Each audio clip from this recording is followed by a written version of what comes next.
Donc le choix de départ à la retraite est individuel, mais il faut savoir que la majorité de la population est en couple. Donc plus de 70% de la population, c'est-à-dire 7 personnes sur 10 sont en couple. Donc un choix fait par l'individu peut avoir un effet aussi sur l'offre de travail de son conjoint.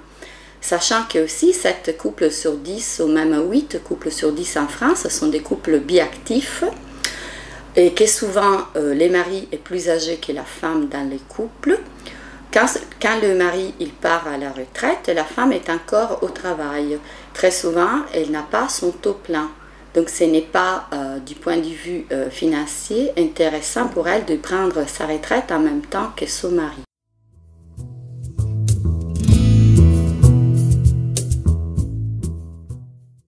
Les mots biactifs définissent les couples où les deux conjoints sont employés, sont actifs sur le marché du travail. Ça représente plus ou moins 80% des couples en France. Donc par contre, on a des couples dans lesquels la femme est au foyer. Là, nous n'avons pas un couple biactif, mais nous avons des couples monoactifs.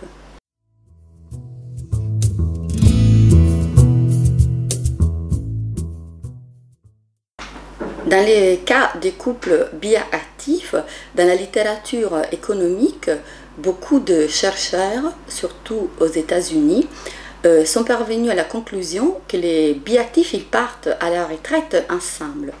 Il s'agit là d'une hypothèse que je ne peux pas du tout confirmer pour la France. Au contraire, il me semble qu'en France, les conjoints les plus âgés, donc souvent l'homme, il prend sa retraite en premier et seulement quelques années plus tard, la femme va le rejoindre.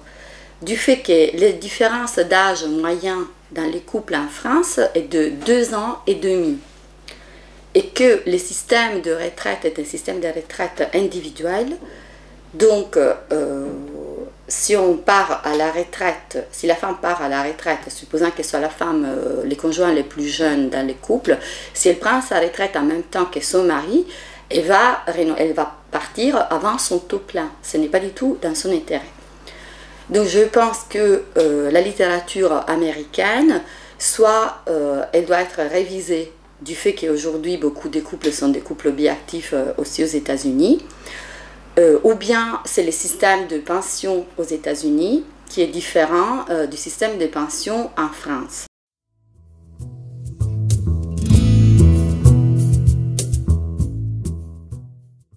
En France, presque la totalité des pensions, ce sont des pensions publiques et donc nous n'avons pas de pensions privées, nous n'avons pas des fonds de pension complémentaires privés où les couples contribuent ensemble. Alors qu'aux États-Unis, on a beaucoup plus de retraites privées et donc les individus en couple, ils peuvent avoir un fonds de retraite commun. Une autre possibilité, le fait qu'aux États-Unis, on a aussi droit, même dans les cas des pensions publiques, à une pension pour les conjoints. Donc il n'y a pas qu'une pension individuelle, mais il y a aussi une pension pour le conjoint.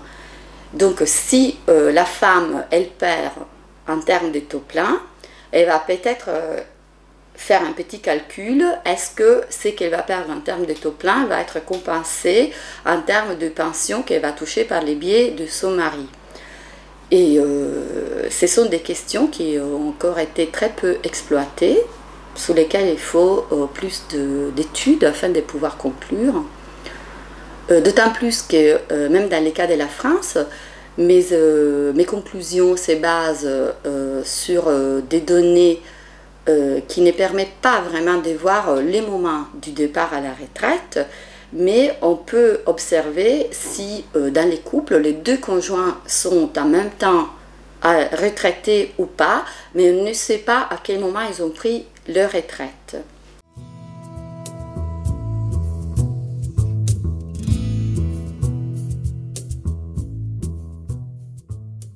Il donnait plus de flexibilité aux individus concernant les choix du départ à leur retraite, ou peut-être accompagner davantage les individus dans leur retraite.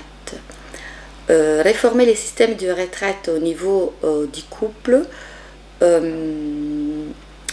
c'est une option qui paraît très compliquée. Il est tout à fait envisageable de donner la possibilité aux couples qui souhaitent partir à la retraite ensemble de le faire.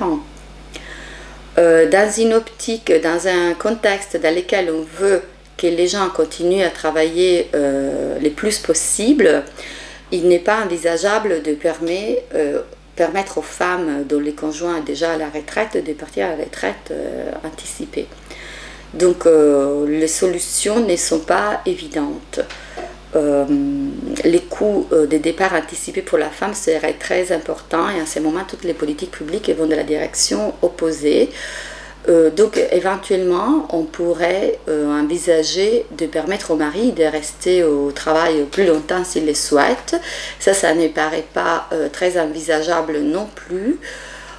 Côté réforme des retraites, la seule solution qui semble peut-être envisageable est de permettre aux couples de contribuer ensemble à un fonds de retraite commun de façon à amortiser les coûts en termes de perte des droits à la retraite pour les conjoints les plus jeunes si les couples décident de partir ensemble. Donc de penser à des fonds de retraite communs dans lesquels les couples peuvent contribuer ensemble.